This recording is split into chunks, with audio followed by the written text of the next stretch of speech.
all, welcome to EC Electronics. So in this video, we'll be discussing about the steps to draw the root locus diagram of a open loop transfer function. Okay, so this is a very important topic in control system subject. A lot of people was actually asking me to do this video.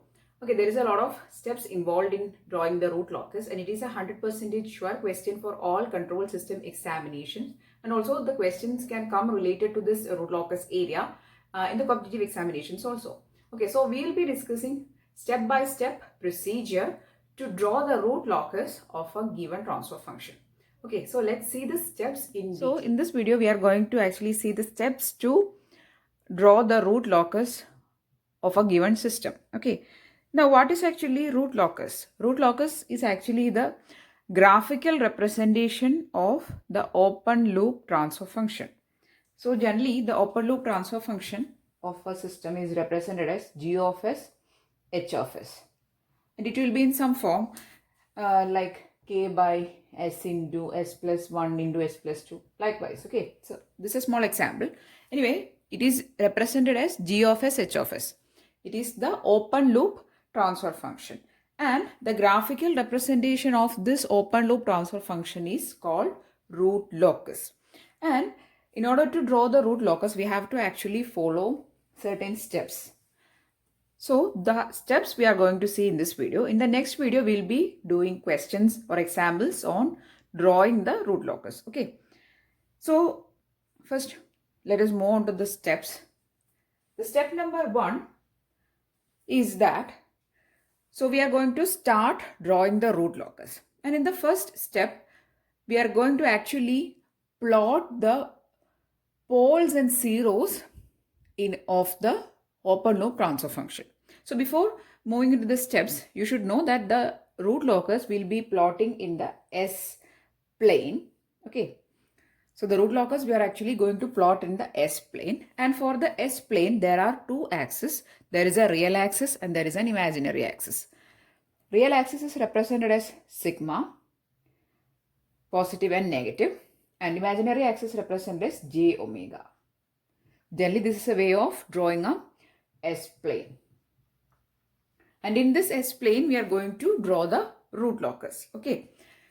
So, when we are going to start drawing the root locus, the first step, step 1, is to mark the poles and zeros of your open loop transfer function. So, here open loop transfer function G of S, H of S will be of the form, consider that I'm just writing an example, K into S plus 1 by S plus 1 into S plus 2. So this is a small example of a open loop transfer function. Now in the step 1, what we are going to do is we are going to find the poles and zeros from the given open loop transfer function. So how to find the poles and how to find the zeros? When we equate the denominator to 0, you will get poles. And when we equate the numerator to 0, you will get zeros. Okay. So for this example, you are going to get the poles by equating S plus 1 into S plus 2 equal to 0. So you will be getting S is equal to minus 1 and S is equal to minus 2. So these are the two poles. Okay. And in order to mark the poles, so these are real values. Sometimes it can be imaginary also, but anyway, you have to find the poles. Okay. So we are going to first mark the poles and also the zeros. First, I'm going to mark these poles in this S plane. It will be at minus 1 and minus 2. Okay. So generally to mark poles, we use cross sign. And zeros, we just put a 0. Okay. So we have marked the poles. Next we are going to mark the zeros. So for marking the 0, first we have to find the zeros. So we have to equate the numerator value to 0. So S plus 1 equal to 0. You will be getting S is equal to minus 1. So, okay, I'll put a different value here. S plus 3. Okay. So you will get S is equal to minus 3. So minus 3 is actually a 0. So we'll mark a circle there. So this is a 0. So this is the first step of drawing the root locus. That is marking of the poles and zeros to the S-plane, which is your first step. Okay, so we have to equate the numerator to get the zeros, and we have to equate the denominator to find the pole values, and we'll be plotting the poles and zeros in your S-plane. That is the first step in drawing the root locus. Okay, now moving on to the step 2. So we have done our step number 1. Next, let us move to the step number 2. Okay. So step number 2 is actually determining of number of branches in root locus. Okay. The number of branches, how many number of branches are there in root locus, determining that is your step 2. So in the step 1 we have just found out the poles and zeros and we have marked to the S-plane. In the step number 2 we are actually going to determine how many number of branches are there in the root locus, and it actually depends on the number of poles and number of zeros. Okay, so consider that while equating or while performing the step 1, you have got poles, number of poles is equal to P. So this indicates, the P indicates the number of poles and Z indicates the number of zeros. Okay, which you have got in your step 1. And consider that your P value, that is the number of poles, is greater than Z. Here, consider that you have got 3 poles and only 2 zeros. That is, P is greater than Z. And in that case, the number of branches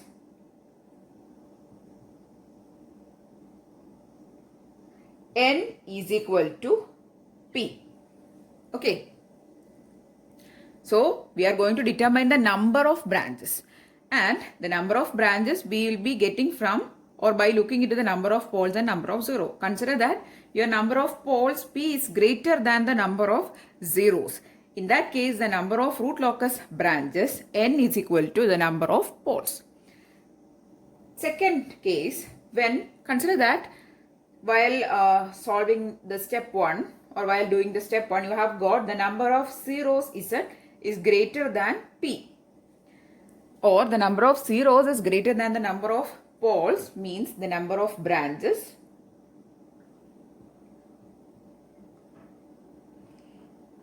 or N, you will get it is Z. Or for third case, consider Z is equal to P, that is the number of zeros and number of poles is same, means consider that there are 3 poles and 3 zeros, means again the number of branches N is equal to P is equal to Z. Okay, so this is the step 2. So we have done till step 2. In the step 1, we have taken our open loop transfer function. We have found the pole values and the zero values. And in that step, we will be getting how many poles are there and also how many zeros are there. And with that information, we can perform the step 2. Means it is determining the number of branches in the root locus. So, if you are getting the number of poles is greater than, that is the number of poles is greater than the number of zeros, means the number of root locus branches N will be equal to P. When Z is greater than P means when number of zeros is greater than poles, means the number of branches will be equal to the zeros. And if both are equal, if both the poles and zeros, their numbers are equal, means the number of branches will be equal to N is equal to P equal to Z. Okay, so this is the step 2. Okay, so if you have done this much, you have completed your step 2. So when we are explaining these steps, it may appear as very lengthy process, but when we are actually doing it, it is very easy. Okay, when we are doing the step 1 itself, you can actually get the idea of step 2. Okay, so this much is all about step 2. Now moving on to the step 3.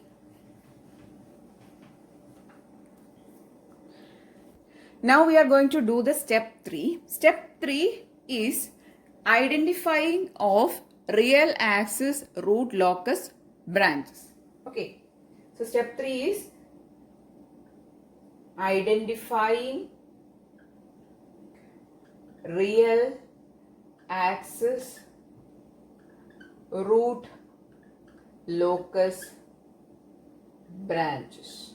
Okay, so we are going to find which all portions on the real axis belong to the root locus branch. Okay, so first for that I am going to just draw an S-plane with plus j omega and minus j omega. Here it is minus sigma and this is sigma, and this is the real axis, and which all portions of this real axis are part of the root locus branches that we are going to identify or find out. Okay, so for finding or for explaining this, I am going to just mark some poles and zeros here. I am going to mark 3 poles and 1 0. The values are 0, 1, minus 1 and minus 3. Okay, so these are some poles and zeros I have just marked for explanation purpose randomly. Okay, so let us see how to identify whether a portion on real axis is a part of the root locus branch or not. Okay, so in order to check for various portions, we have to take points in between the poles and zeros. Okay, so first I'm going to take a point here. Okay, so this point I've taken here, and the next thing is to count the number of poles and zeros after this point, that is towards the left side. How many number of poles and zeros are there? 1, 2, 3, 4. Totally you have to take the sum of all poles and zeros, and you have to take the number 1, 2, 3, 4, 4, right? So total 4 poles and zeros are present towards the left side or after this point. Okay, so the number is 4, and that is a even number. So if the number is an even number, that is the number of or the sum of poles and zeros towards the left side of this point, if it is an even number, then this portion is not a part of the root locus branch. But if the number we are getting is an odd number, means that portion belongs to the root locus branch. Okay, so here we have taken the point here, and the number we have got is an even number, so this portion is not a part of the root locus branch, so we can mark it with a black color. Okay, next, so we have to continue the process of taking points. Next I am going to take my point here. Again I am going to count the number of poles and zeros after this point. Totally 1, 2, 3. 3 poles and zeros together, all together. So 3 is a odd number, and this portion is a part of the root locus branch. Okay, again continue the process. Next take the point here. Count for the poles and zeros. 1, 2. The number is even, so it is not a portion of the root locus branch, or that part doesn't belong to the root locus branch. So mark it with black color. Again take the point here. There is only 1 0, so the number we are getting is a 1, which is an odd number, so that portion belongs to the root locus branch. Okay, again if you take the point here, there is no poles and zeros, so that is not a part of the root locus branch. So this is how you find which all portions on the real axis belong to the root locus branches. Okay, so here by the process we are actually doing is we are going to take points and we are going to count for the number of poles and zeros. If the number we are getting is a, please mark it, if the number we are getting is a odd number, then that portion belongs to the root locus branch. If the number we are getting is a even number, then that portion doesn't belong to the root locus branch. So this is how you identify which all parts on the real axis belong to the root locus branches. Okay, so that is how you do the step 3. So after completing the step 3, you are going to proceed to the step 4. So after completing your step 3, we are going to proceed to step 4. step 4. So the step 4 is finding centroid and angle of asymptotes. Okay, so these names may be not familiar to you, but we'll study. Okay, so the centroid and angle of asymptotes. Okay, so before explaining what is a centroid, what is an angle of asymptote, you should be knowing that a root locus branch always start at an open loop pole. So it starts at a pole, there is an open loop pole, and it ends at open loop 0. So this is how the process is. The branch, that is an entire branch, it will be starting at a pole and it is ending at a 0. Okay, so when we are calculating the number of poles and zeros, sometimes the number of poles and zeros will be equal. In that case, there is no problem. Consider that number of poles P is equal to number of zeros.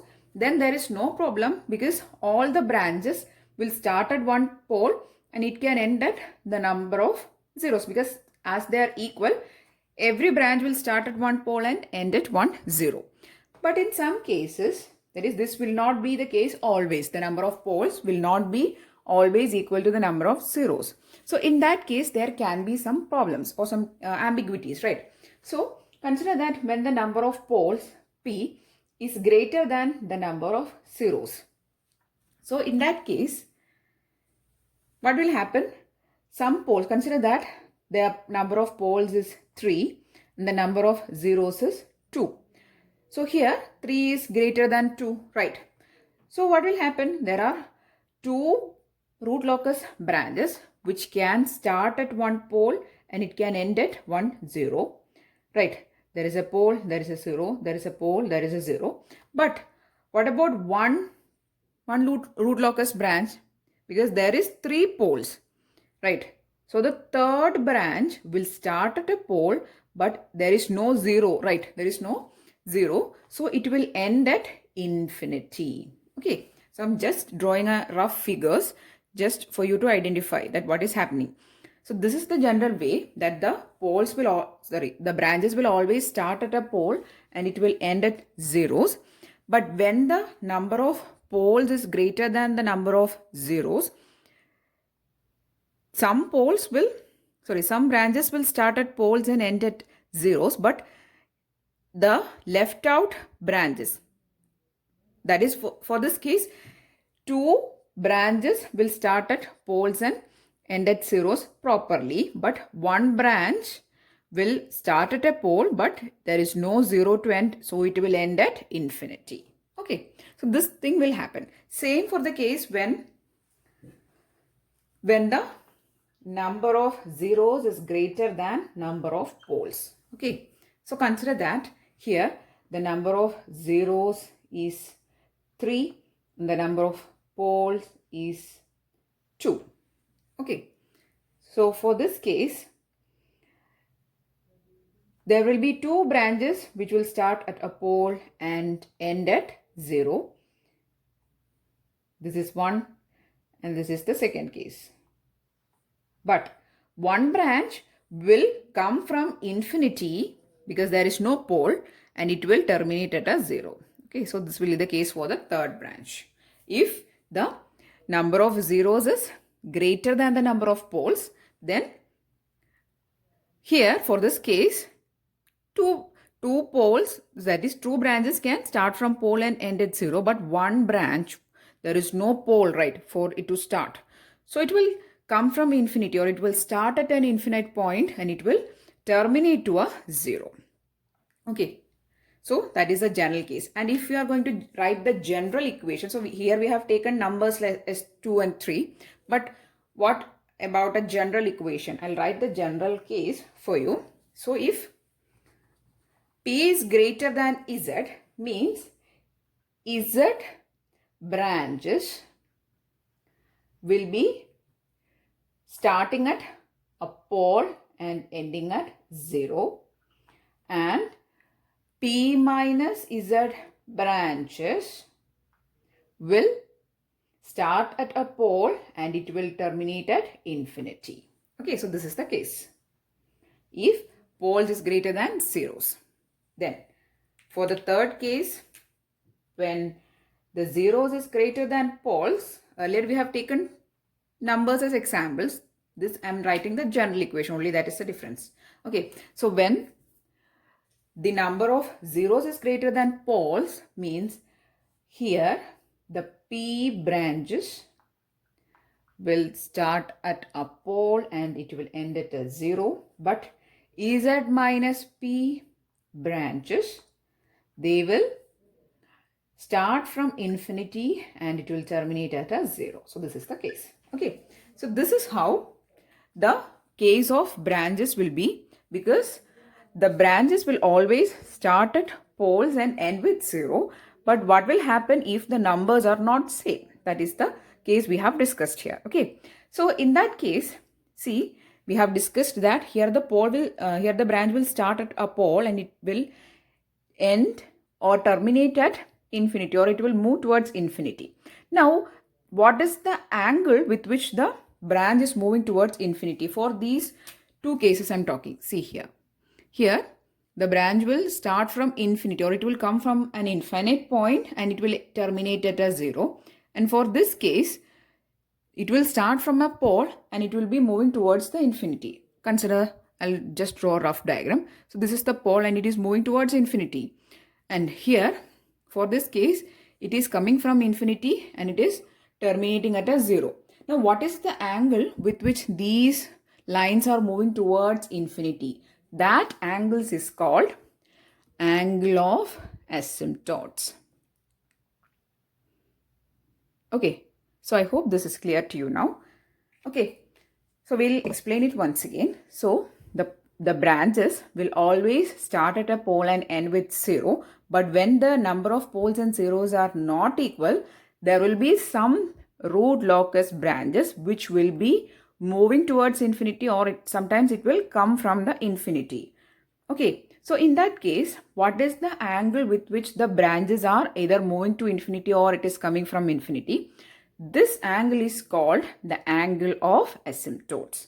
Okay, and this angle of asymptotes will intersect at one particular point in the real axis, and that point is called centroid. Okay, so this thing is actually happening when the number of poles and number of zeros are not equal. When it is equal, there is no point of talking about the angle of asymptotes or centroid. But when there is inequality between the number of poles and zeros, then there will be some infinite branches, or the branches moving towards infinity or coming from infinity. So we can generalize that there will be some root locus branches which will be touching the infinite point or coming or going towards the infinity, and the angle with which they are moving towards the infinity is the angle of asymptotes, and the point of this angle of asymptote lines which is intersecting at the real axis, that point is called centroid. Now there is an equation for finding the centroid and also angle of asymptotes. Okay, so let us discuss that nextly. So first we'll write the equation for centroid. Centroid is denoted by the letter alpha. Alpha is equal to sigma, that is summation of real part of finite open loop poles minus sigma summation of real part of finite open loop zeros by P minus Z, where P is the number of poles, Z is the number of zeros. So this is the equation for finding centroid. It's actually very simple equation. When you are doing the problems, you will get to know that this is very simple equation. If you know the poles and zeros. Okay, so centroid alpha is equal to sigma real part of finite open loop poles minus sigma, that is summation of real part of finite open loop zeros by number of poles minus zeros. So this is the equation for finding the centroid. Now the angle of asymptote theta, asymptotes, angle of asymptotes, this is actually angles, okay. Angle of asymptote or theta is equal to 2q plus 1 into 180 degree by p minus z. So you know what is p and what is z. P is the number of poles and z is the number of zeros. Now what is q? Q is actually a general variable. It is starting from 0, 1, 2 up to p minus z minus 1. P is the number of poles and z is the number of zero. So this is the equations for finding the centroid and also angle of asymptotes. You will be getting various angles by substituting the values of p and z and also q. Okay, so this is your step 4. Next is step 5. The step 5 is finding the point of intersection of root locus branches with the imaginary axis. So we have actually found which are the portions on real axis part of root locus branches. Next we have to find the point of intersection on the imaginary axis where the root locus branches intersect. Okay, that is finding or find the intersection points of root locus branches with imaginary axis. That is, simply we can say that which all points on the imaginary axis is being touched by the root locus branches. At which all points the root locus branches touch the imaginary axis. That is the step 5. Okay. So consider that this, I'm just drawing a rough figure. Okay. So this is your root locus branch. So this is a root locus branch. Okay. So in this point, these are imaginary axis, right? J omega and minus j omega. So at this point and this point, the root locus branch is actually intersecting with the imaginary axis. You have to find the values of these 2 points. Consider it is A and B. You have to find the values of A and B. Now there are 2 methods. So in order to perform or find the point of intersection with the imaginary axis, you can go for 2 methods. The first method is using of route table. So we'll be discussing how to do this step while doing the problems. Okay, so this is one method. By making use of the route table, by looking into the rows of the route table, you can find the imaginary axis points. Or the second method is you can take your open loop transfer function, that is g of s h of s, and you can write 1 plus g of s h of s is equal to 0, and in this equation put s is equal to j omega and find the values of omega.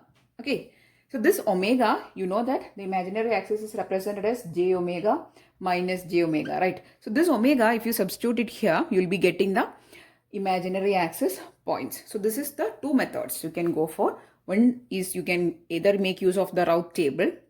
Second one is by taking 1 plus g of s h of s is equal to 0, and you have to put s is equal to j omega and then solve for the values of omega. You'll be getting the 2 intersecting points. In my opinion, second method is more simple. You don't have to construct the route table and go for another method. You can stay within this problem. You can make use of this given things. Okay, so this is the 2 methods in which you can find the intersecting points on imaginary axis. Okay, so that is your step 5. Now, moving on to the step 6. So the step 6 is finding of breakaway points and break-in points. Okay, so step 6 is finding of breakaway and break-in points. Okay, now before discussing how to find these 2 points, actually what is breakaway point and break-in point? First we'll discuss about breakaway point. breakaway point. Okay, so the breakaway point, consider that if there exists a real axis branch between two open loop poles. So I'm just drawing a figure. So consider that this is a part of the root locus branch. So this is a point between, or this is a branch or a portion between two open loop poles, right? Then this is a breakaway point. That is, in between these portions, there exists a breakaway point.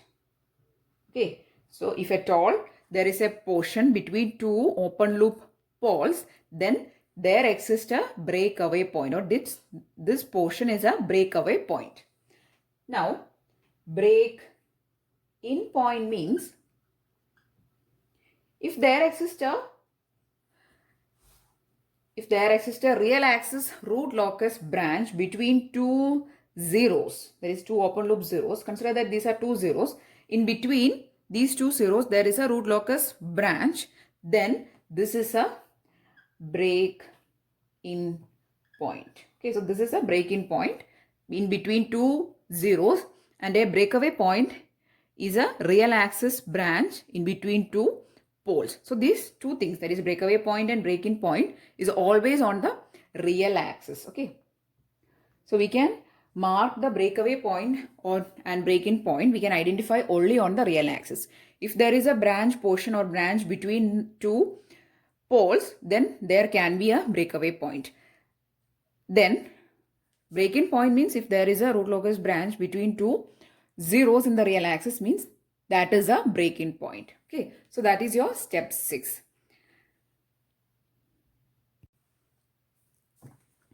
So we have discussed what is a break-in and a breakaway point. Now how to find these points by your given transfer function is, again, the procedure to find the breakaway and break-in point is, write 1 plus g of s h of s is equal to 0, and then formulate an equation in terms of k. Okay, so form an equation for k in terms of s, and then find dk by ds is equal to 0 and find the values of s.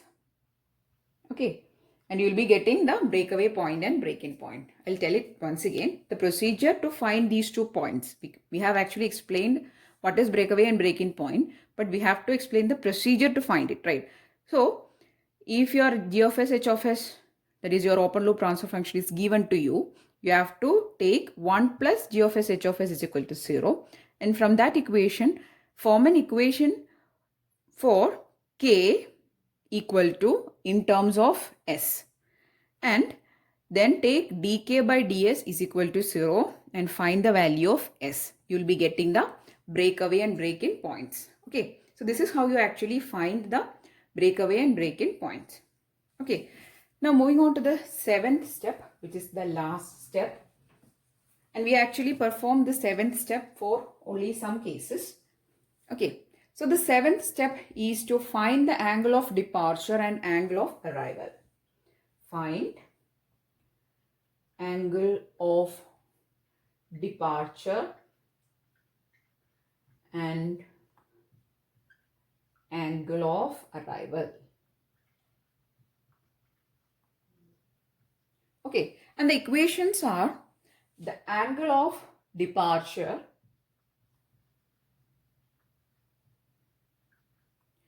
phi d is equal to 180 degree minus phi, and angle of arrival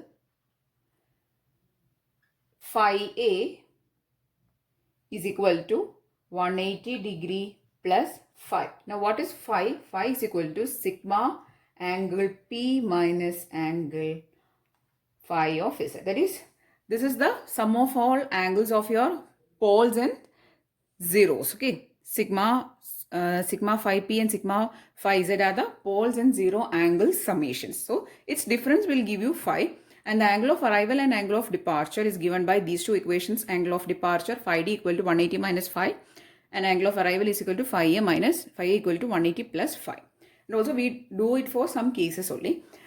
So these are the steps which you have to perform to actually draw a root locus.